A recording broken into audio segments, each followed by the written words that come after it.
তখন ওই আমি গিয়ে তাদের থাকা কাজগুলো চালাইতাম বা আমারে পার্মানেন্টলি অফারও করে।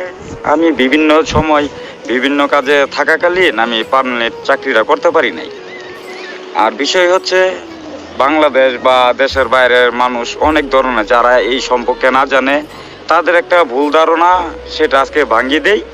বিষয় হচ্ছে মানুষে বলে যে পোস্টমর্টম করলেই নাকি তাদের শরীরের বা ভিতরের যা আছে সব কিছুই, এই লাংস, ফুসফুস, লিভার, এই চোখ, তারপরে হচ্ছে মাথার ব্রেন, ঠিক আছে, খাবার খাবার যে পাকস্থলী, ওগুলা সব কিছুই নাকি মেডিকেল রাইখা দেয়, কিন্তু আসলে সম্পূর্ণ ভুল। যেমন আমাদের জ্বর উঠলে দেখা গেছে ডাক্তারের কাছে যাই, প্যারাসিটামল দেয়।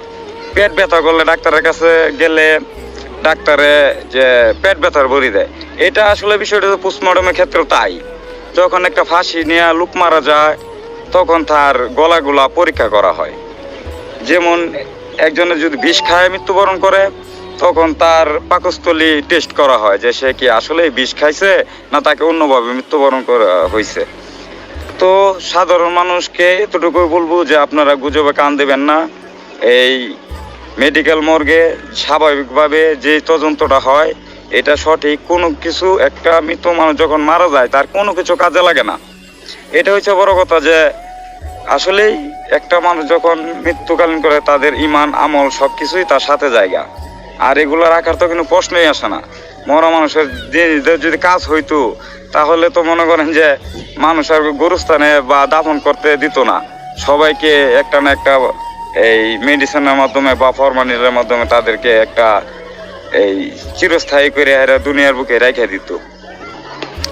এই আমার অভিজ্ঞতা থেকে আর কি আমি এই কথাগুলো বললাম, কারণ আমি আজ পর্যন্ত আমার চাকরির বয়স পর্যন্ত আমি দেখি নাই বা ইয়েও করি নাই, নিজের হাতেও লাশ কাটাছিড়া করছি, ঠিক আছে, কিন্তু এগুলা কখনোই রাখি না। বা মেডিকেল খালি ময়মনসিংহ না, সারা বাংলাদেশের হোক বা দেশের বাইরে হোক কেউ এগুলা রাখে না।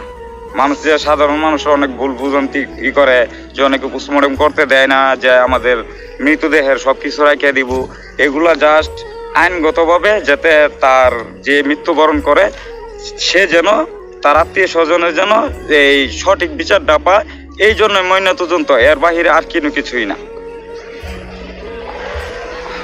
মানে আমরা আলমের কাছে অনেক কিছু শুনতেছি। আরেকটা বিষয় আলামিন ভাই, সেটা হইতেছে মানে আমরা তো পুরুষদের যেভাবে আপনার পোস্টমর্টম করেন সেক্ষেত্রে কি মেয়েদের কি পোস্টমর্টম কি সেমই হয় কিনা? জি জি জি, হ্যাঁ, কিভাবে? আপনি খুব সুন্দর একটা গুরুত্বপূর্ণ কথা বলছেন। যে বিষয়টা হয়েছে গিয়া, আসলে আমরা পুরুষ মানুষ, আমাদেরও মা বোন আছে বা আমাদেরও অনেক সময় দেখা যায় যে বিভ্রান্তিতে পড়তে হয়। একটা মহিলা মানুষকে যখন আমরা পুরুষ মানুষ কাটি তখন এটা আমাদেরও বিবেকে বাড়ি দেয় যে সে একটা মহিলা মানুষ, তার ইজ্জত সম্মান নিয়ে সে গুরুস্থানে যাবে বা তাদেরকে শ্মশানে নিয়ে যাবে। এটা আমাদের ইয়েও বাজে।